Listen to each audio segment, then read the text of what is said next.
What's up YouTube, NCG here, bringing you one of my personal all-time favourites and old school decks, Bujins! Now finally, thanks to Maximum Crisis, they got the card they've been waiting for, and that is Bujin Hyruko, and my gosh does it make this deck so much better!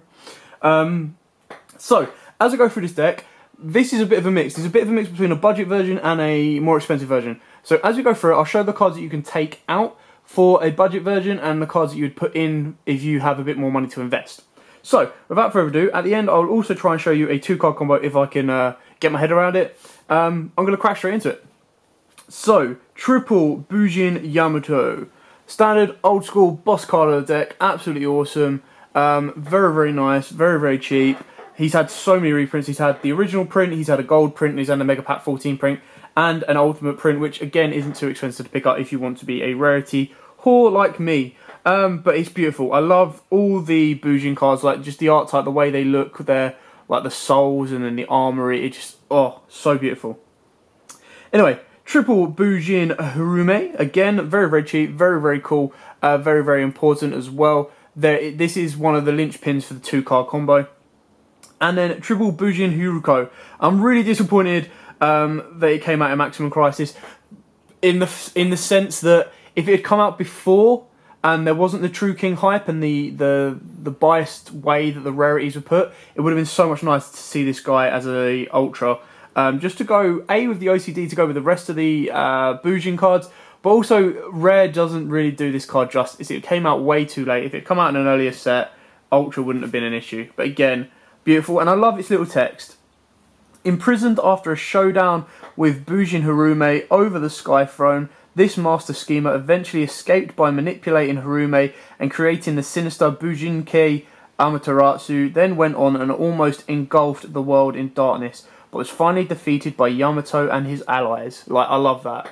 That itself just sums up the entire archetype. Anyway, the reason this card is so good is its pendulum effect. You can banish this card from your Pendulum Zone and target one Bujin XYZ monster you control. Special summon from your extra deck one Bujin XYZ monster with a different name by using that target as XYZ material. This special summon is treated as an XYZ summon. XYZ materials attached to it also become XYZ materials on the summon monster. That is why it's so good. It's awesome card, absolutely awesome. Next up, double Bujin Arasuda. This is the Ties version, so you want Arasuda, Arasuda, Yamato, and Mikazuchi in there, as well as Hyruko if you absolutely have to. And then finally we play the one Bujin Mikazuchi. You can take out an Arasuda and you can play it like that if you wish. I'm just testing it out as a 2 and a 1 ratio. Next on to the Bujingis. So Bujingi Hair, Protection in the Grave, stand on that one. Double Bujingi Turtle, triple Bujingi Crane, and one Bujingi Quilin. Very, very good cards. Also very, very cheap. Next up, Double Honest, because, you know, if you attack with a Utopia the Lightning at 5k, I'm not 100% sure, but attacking with Utopia with 5k and then being able to drop an Honest on it, if doable, would just be disgusting. But I don't think you can. I'm pretty sure because Lightning happens in damage step. This happens just damage count. This happens just before. So this would go on first, and then Utopia's effect puts it up to 5,000. So it would probably fizzle out. But just being able to have Honest and Cranes in hand for when your opponent tries to attack any of your Bujin cards is just beautiful. And then a single maxi because it's, you know, strongest hand trap in the game. You can take this out for Ash Blossom Ghost Ogre, but this is probably your better option. Anyway, now on to the spells. Triple Ties of the Brethren, because not only can you get out your beautiful trio of Mikazuchi, Arasuda, Hyruko if you want to, and Yamato, you can also get out, should you brick a little bit, you can get Hare, Turtle, and, where are you? Quilin. So if you open up with Hare or Turtle, because you play 2, you can then get into that trio from Ties, which is very, very important. Anyway, so triple Ties of the Brethren, triple Tenki. Now this is one of the 2 cards for your 2-card combo. Double Bujin Carnation is very, very important, this card. You can play it at 3 if you wish. I'm trying it out at 2, just so I don't clog with it as much as I would like. And then double Painful Decision, your second card of your 2-card OTK. You don't want 3 because it can get cloggy, but at 2 you see it enough, and obviously it only has one use, and that's to get Haruko on the board, well, engraven in hand. Other than that, it's dead, so you can only really use it once anyway. Double Forbidden Chalice, this can be any type of quick play spell trap if you want, or you can put it into the traps and play Trap Chip for Flasia in the extra deck. 1 Dark Hold, now this is one of your budget options. This is easily a Regeki. Everything I've shown so far, Tides of the Brethren is probably about £4 each, maybe a little bit less.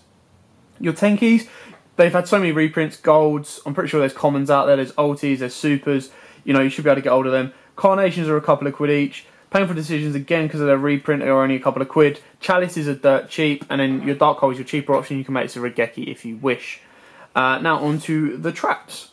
Double Lost Wind. Now, again, these are only a couple of quid each, but if you want to make it even cheaper, you can take these out for your Rafflesia targets. You can go into Bottomless, you can go into Time Space, you can go into normal Trap Hole if you really want to. So yeah, down to you. 1 Trench Tribute and 1 Solemn Warning. If you want to put more money into it as well, you can also go up to Strikes. So this is what I mean, is I've tried to keep it as cheap as I want. If I was to play this hugely competitive and, you know, I knew I was going to come up against a lot of strong things, then yeah, I'd be putting strikes in and be bumping up my investment a little bit. Now onto the extra deck. Triple Bujinte Susanoo. Such a good card, awesome card. Triple Bujinki Amaterasu. Now, you're playing this at triple because it's so much easier to make. Like, incredibly easier. This, I'll show you the 2-card combo at the end. It's so blooming good.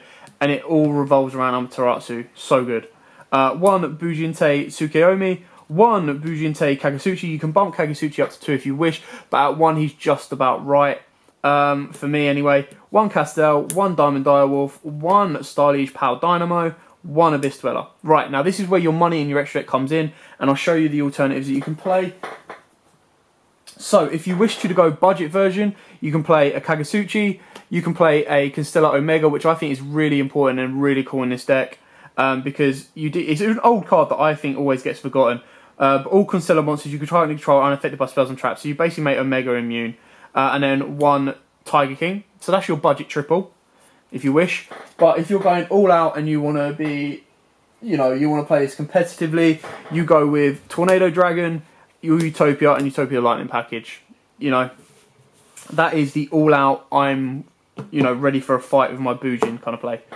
Right guys, so this is the 2-card combo. These are all you really need, and then another random level 4. So, it's very, very simple. All you do is you activate Painful Decision first. We'll activate Tenki at the exact same time so we can speed this up a little bit. So, Painful Decision goes to your graveyard. I'll zoom out a little bit more so you can see the format. So, put the extra deck there, let's put the graveyard there. So, Painful Decision goes to graveyard as well as...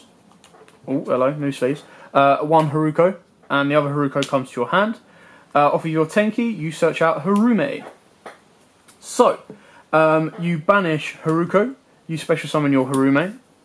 You then normal summon your other level 4 and overlay those 2 into, you know, this could be any Bujin monster you want, but the best play possible is going into Susanoo. You detach your Yamato in this instance and search out your Harume.